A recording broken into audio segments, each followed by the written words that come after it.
나오리까. 아멘.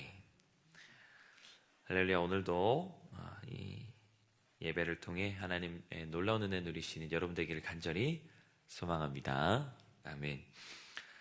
사사기의 시작은 여호수아의 시작과 동일합니다. 여호수아의 시작은 모세가 죽은 후에라는 말로 시작이 되는데, 이 사사기도 여호수아가 죽은 후에라는 말로 시작되기 때문입니다. 그런데 여호수아서와 사사기는 그 다음부터 달라지는데요. 여호수아서는 모세가 죽은 후에 여호수아를 지도자로 세우는 말씀이 나옵니다. 그런데 사사기는 여호수아가 죽은 후에 그 어떤 지도자도 세우고 있지 않습니다. 즉 여호수아 시대와는 다르게 사사기 시대는 지도자 없는 상태로 머물고 있는 이스라엘을 밝혀주고 있는 것입니다. 성경은 지도자가 없는 이스라엘 백성들을 통해서 어떤 메시지를 우리에게 전하고자 하실까요? 여호수아 시대와는 다르게 이 사사기 시대의 시작은 굉장히 불안한 시작이라는 것을 우리에게 알려주고 있습니다.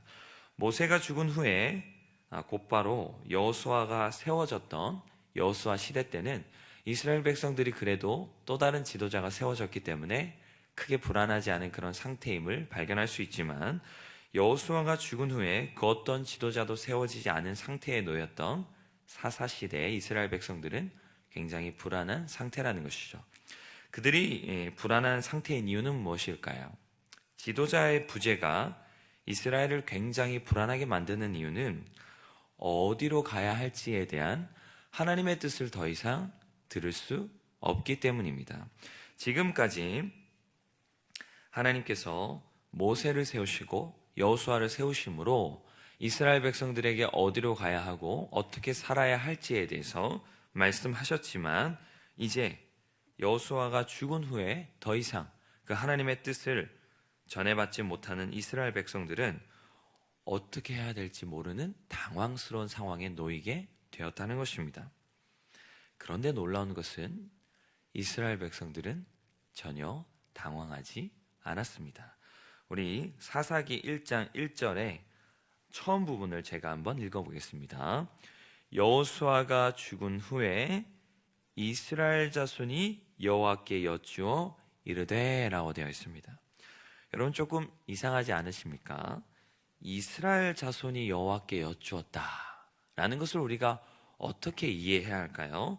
이스라엘 모든 백성들이 한 목소리로 하나님 앞에 똑같이 여쭈었다, 이렇게 우리가 해석을 해야 될까요? 그러나 그렇게 보기에는 질문이 너무 명료하고 구체적입니다. 이게 무슨 의미냐면, 만약에 이스라엘 백성들이 하나님께 여쭈었다라고 하는 것이 좀 추상적인 의미라고 하면, 하나님 우리 어떻게 해야 되죠? 하나님 어디로 가야 됩니까? 라는 누구나 가질 수 있는 어떤 마음이라고 하면 모든 사람이 했다라고 하는 것이 좀 이해가 됩니다. 그러나 질문이 너무 구체적이에요. 우리가 지금 우리가 지금 어떻게 해야 될까가 아니라 누가 먼저 올라가서 가나안 족속과 싸울까요? 라고 굉장히 질문이 서로 이야기를 나누고 회의를 통해서 한 구체적으로 나온 결론을 하나님께 올려드리는 느낌이라는 거죠. 그래서 이것은 단지 이스라엘 백성 전체가 한 말이 아니라 이스라엘 백성들이 대표를 뽑아서 그 대표들이 하나님께 무엇을 구해야 될지를 협의한 후에 그 협의한 내용을 하나님께 지금 올려드리고 있다는 것을 우리가 확인할 수 있는 것입니다. 그러므로 이것은 단지 이스라엘 백성들 모두가 하나님께 구하는 것이 아니라 이스라엘 대표들이 하나님께 지금 여쭙고 있는 상황이다라는 것을 우리가 확인할 수 있는 것입니다. 즉 가나안 정복을 주도적으로 이끌었던 여호수아가 죽은 상태에서 여전히 가나안 정복을 바라보는 이스라엘 백성들은 이 가나안 정복을 남겨놓고 하나님 어떻게 해야 될까요를 함께 먼저 회의를 한 다음에 우리가 이렇게 하나님께 질문하면 되겠다라고 결정을 하고 이스라엘 자손들의 대표들이 하나님께 나와 지금 그 질문을 했다라고 하는 것입니다. 그들이 이렇게 당황하지 않고 하나님 앞에 바로 회의를 하고 질문을 정해서 하나님께 올려드릴 수 있었던 이유는 무엇이었습니까? 그게 후반절에 나옵니다. 우리 가운데 누가 먼저 올라가서 가나안 족속과 싸우리까? 여기 보시면 누가 먼저 가나안 족속과 싸울까요? 라고 말하는 것은 이미 자신들이 무엇을 해야 하는지 안 상태에서 질문을 하고 있다는 것을 알 수 있습니다. 하나님 어떻게 해야 됩니까? 우리 어디로 가야 돼요? 라고 그게 아니라 이미 명확하게 무엇을 해야 되는지를 안 상태에서 하나님께 질문을 하고 있다는 것이죠. 우리가 지금 가나안 족속과 싸워야 되는 게 우리의 목적이고 우리의 지금 삶의 이유인데 우리가 누구부터 그러면 그 일을 하면 좋을까요? 라고 묻고 있다는 것이죠. 이스라엘 백성들은 지금 자신들의 삶의 목적을 분명히 알고 있었기 때문에 어떠한 상황과 환경, 자신의 지도자였던 여호수아가 죽은 그 상황 속에서도 당황하지 않고 하나님 앞에 구하며 나아갈 수 있었다라는 것입니다. 그러므로 삶의 목적을 아는 것은 이렇게 중요하다라는 것을 우리가 확인할 수 있는 것이죠. 왜냐하면 어떤 당황스러운 순간에도 우리가 당황하지 않고 그 목적으로 인하여 나아갈 수 있기 때문입니다. 저는 총신대학원에 입학할 당시에 기숙사에 들어가기 위해서 월요일 아침에 분주하게 움직이고 있었습니다.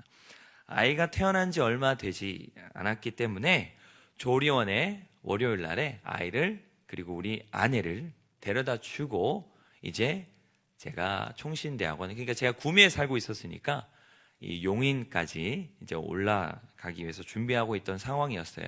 그래서 아내를 데려다 주고 총신대학원으로 열심히 차를 타고 올라가고 있는데 전화가 한 통 옵니다. 한 중간쯤이었던 것 같아요. 중간쯤.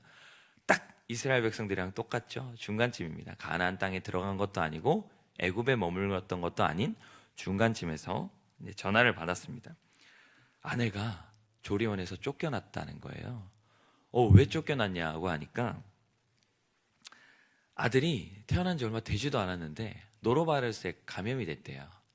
그래서 이 바이러스를 다른 아이들도 감염시킬 수 있기 때문에 조리원에서 어쩔 수 없이 아이를 그리고 우리 아내를 내보냈다고 하는 것을 제가 듣게 되었습니다.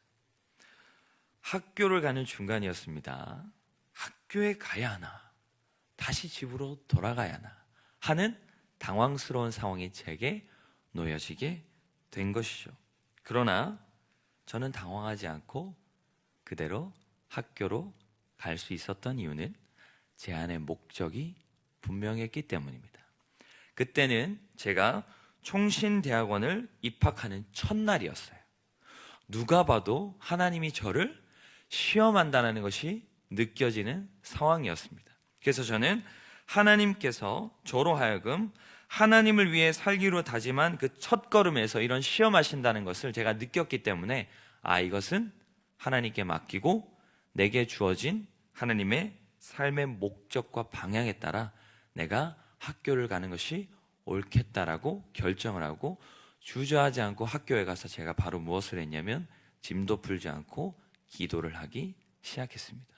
그리고 그때부터 저의 금식 기도가 시작되었는데 제가 그날 만약 이 목적이 분명하지 않았다면 저는 굉장히 당황했을 것이고 혹은 뒤돌아갔을지도 모릅니다. 그러나 제가 그 목적이 분명했기 때문에 저는 그대로 학교에 갈 수 있었던 것입니다.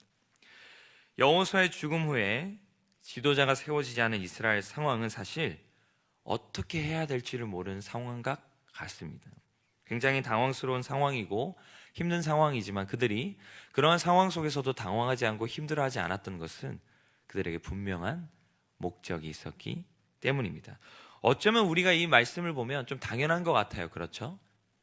이스라엘 백성들이 당황할 필요가 무엇이 있나?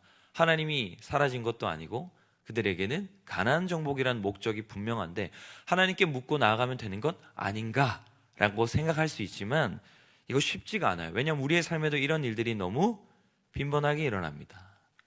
우리가 어떻게 살아야 되나를 고민하는 이유는 대부분 하나님의 뜻에 따라 살아가야 된다라고 하는 그리스도인으로서의 정체성과 목적을 잃어버렸기 때문인 경우가 대부분입니다.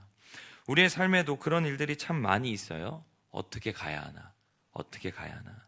그러나 우리가 그런 삶 속에서 사실 당황하지 않아야만 하는 이유는 우리에게 분명한 목적이 있기 때문입니다. 하나님의 뜻대로 산다는 목적이 있기 때문이죠. 이스라엘 백성들은 하나님께서 주신 가나안 정복이라는 그 명령을 흔들리지 않고 끝까지 삶의 목적으로 붙들고 살아갈 수 있었던 이유는 하나님에 대한 완전한 신뢰 때문이었습니다. 여러분 생각해 보세요. 가나안 땅을 가본 적도 없어요. 그 긴 시간 동안 광야를 횡단하고 있단 말이에요. 가나안 땅이 있긴 한 건가? 진짜 정복할 수 있는 건가? 그러나 이스라엘 백성들이 끝까지 하나님 믿고 갈 수 있었던 것은, 보이지 않는 그 가나안 땅을 끝까지 붙들고 갈 수 있었던 것은 하나님에 대한 신뢰 때문이었습니다. 우리의 삶 속에서도 하나님을 믿고 산다라고 하는 것은 쉽지 않은 일입니다. 하나님의 뜻이 우리의 삶의 진정한 의미라는 것을 찾기가 정말 쉽지 않다는 것이죠. 그러나 그럼에도 불구하고 우리가 그 하나님의 뜻을 온전히 믿고 나아갈 수 있는 이유는 하나님을 신뢰하기 때문입니다. 그러나 반대로 우리가 만약 주저하고 있다면 하나님의 뜻에 대한 신뢰가 부족해졌기 때문은 아닐까 돌아보게 됩니다. 여러분들의 삶에 제가 겪었던 이런 삶의 어려움들 충분히 있을 줄 압니다. 그런 삶의 어려움과 환경 속에서도 하나님의 뜻을 온전히 신뢰함으로 그것을 목적 삼아 흔들리지 않는 믿음으로 하나님의 뜻대로 살아가는 여러분들의 삶이 되시기를 간절히 소망합니다. 아멘. 기도하겠습니다.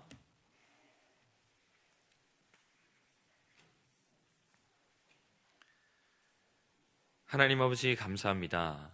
오늘도 우리에게 귀한 말씀 주시니 너무나도 감사합니다. 하나님, 여호수아가 없는 그 상태에서 이스라엘 백성들이 충분히 당황할 수 있고 떨 수 있었지만 그들이 당황하지 않았던 이유는 그들에게는 삶의 목적, 가나안 정복이라는 그 삶의 목적이 분명하였기 때문입니다. 하나님, 우리도 삶을 살아가다 보면 당황스러운 일들을 겪을 때가 참 많이 있습니다. 하나님, 그러나 우리가 그 모든 상황 속에서도 사실 당황해서는 안 되는 이유는 우리의 삶의 목적이 이미 분명하기 때문입니다. 하나님의 뜻이라는 그 목적이 우리 안에 분명하기 때문에 우리는 더 이상 당황하지 않을 수 있고 그 목적에 따라 우리의 삶을 결정하며 넉넉히 담대히 걸어가게 되는 줄 믿습니다. 하나님, 우리 안에 그 목적을 분명히 하여 주시옵소서. 우리는 이 땅을 바라보며 사는 존재들이 아닙니다. 우리는 저 천국을 바라보며 사는 존재들입니다. 우리는 이 땅에 미련을 둔 존재들이 아닙니다. 우리는 영원한 생명에 마음을 둔 자들입니다. 우리에게는 그 본향이 있고 그 목적이 있으며 하나님의 자녀라는 그 정체성이 있습니다. 그럼 우리는 이 세상을 살아가는 가운데 어떠한 결정의 순간에서도 흔들리지 않을 수 있는 줄 믿습니다. 온전히 그 하나님만 붙드는 믿음으로 나아갈 수 있는 줄 믿습니다.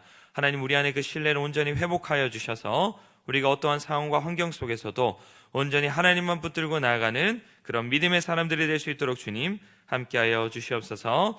하나님 앞에 귀한 예물 드립니다. 감사헌금으로 1,000번제로 하나님 또한 특별 새벽 부흥회를 준비하는 마음으로 또한 감사헌금 드립니다. 하나님, 이 헌금들 주님 귀하게 받아주시고 이들의 삶에 주님께서 주시는 복으로 갚아주시며 하나님의 은혜로 날마다 이 땅을 살아가는 가운데 주님의 본향을 바라며 살아가는 그런 믿음이 일어날 수 있도록 주님 함께하여 주시옵소서. 우리 이 시간 함께 기도하며 나아갑니다. 하나님, 오늘도 주님의 은혜 가운데 살아갈 수 있도록 주님 도와주시옵소서. 하나님의 온전한 뜻만 바라보고 살아갈 수 있도록 주님 도와주시옵소서. 우리 주여 한번 부르짖고 간절히 기도하며 나아가겠습니다. 주여.